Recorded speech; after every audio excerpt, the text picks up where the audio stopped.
Hej, moje ime je Jan in danes si bomo pogledali funkcijo dateDiff. Kot že ime pove, funkcija izračunava razliko med dvema datumoma. Ampak Jan, sej razliko med datumi smo se učili že pri računanju med datumi. Link do videa zgoraj. Pri klasičnem računanju z odštevanjem različnih datumov naletimo na težave, ko želimo dobiti rezultat v mesecih, ki so še ostali od leta, in pa dnevih, ki so ostali od mesecev. Poglejmo si primer. Najprej v celico B3 napišite datum svojega rojstva. Jaz bom napisal kar 1.1.1995. Pa v celico C6 izračunajmo, kako bi do sedaj izračunali razliko v letih. Najprej bi napisali je enako, vzeli končni datum, ker je večje število, in od njega odšteli manjše. Kot rezultat dobimo število dni. Kako dobimo število let? Simpel boste rekli.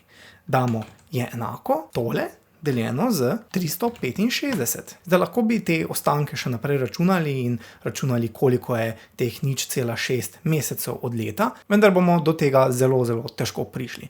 Zato uporabim funkcijo dateDiff.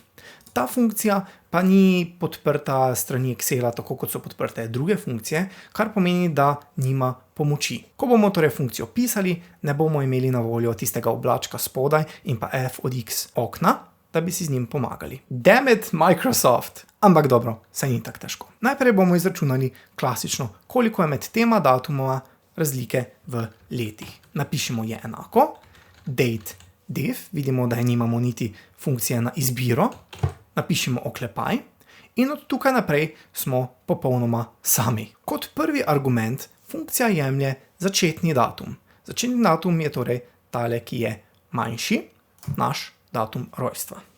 Napišemo podpičje, da se prestavimo v naslednji argument. Naslednji argument pa je končni datum, torej tale. Spet se prestavimo v naslednji argument. Zdaj, ker želimo dobiti razliko med tema datumoma v letih, bomo napisali znak za leto, to je y-year. Ampak ga bomo morali napisati v narekovaje zgoraj. y-narekovaj zgoraj. Čisto vseeno je, če y napišemo kot veliko črko ali kot malo. Zaklepaj in pa enter. Vidimo, da je rezultat točno 24. Če bi želeli dobiti ta rezultat enak temu, bi torej ga morali zaokroževati s funkcijo round. Pa si oglejmo, kako izračunamo razliko v mesecih. Zdaj to ni razlika v mesecih, ki ostane v teh 24 let, to je v bistvu razlika med tema dvema datumoma v mesecih. Torej v bistvu tale krat 12, ne? Ampak izračunajmo s funkcijo dateDiff. dateDiff, vzamemo začetni datum, podpičje končni datum, podpičje in tokrat pa v narekovaje ne bomo pisali y kot year, ampak m kot month. Torej m, narekovaj zgoraj, oklepaj in pa enter. Torej star sem 295 mesecev. Izračunamo še za dneve. dateDiff, oklepaj, začetni datum, končni datum, narekovaj zgoraj in pa tokrat bo namesto m, d kot day. D, narekovaj zgoraj, oklepaj in pa dobimo v bistvu enak rezultat kot tukaj, kar kaže, da funkcija deluje pravilno.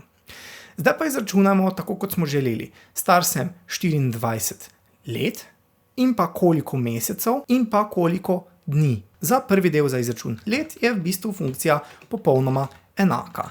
dateDiff pa jo za vajo vseeno naredimo. Začetni datum, podpičje končni datum, podpičje narekovaj zgoraj, leto, narekovaj zgoraj, oklepaj in pa enter. Zdaj, da izračunamo razliko v mesecih, ki so ostali od teh let, pa napišemo dateDiff, oklepaj, spet začetni datum, podpičje končni datum, podpičje narekovaj zgoraj.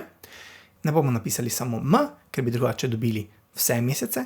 Napisali bomo y-m, narekovaj zgoraj, zaklepaj in pa enter. Star sem torej 24 let in pa 7 mesecev. Koliko pa je zraven teh 7 mesecev ostalo še dni?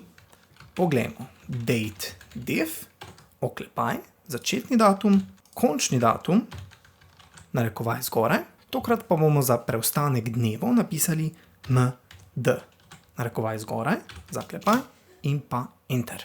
Pomembno pri funkciji datedef pa je, da začetnega in končnega datuma ne zamešamo. Zapomnimo si, končni datum je tisti, ki je mlajši, začetni pa je tisti, ki je starejši.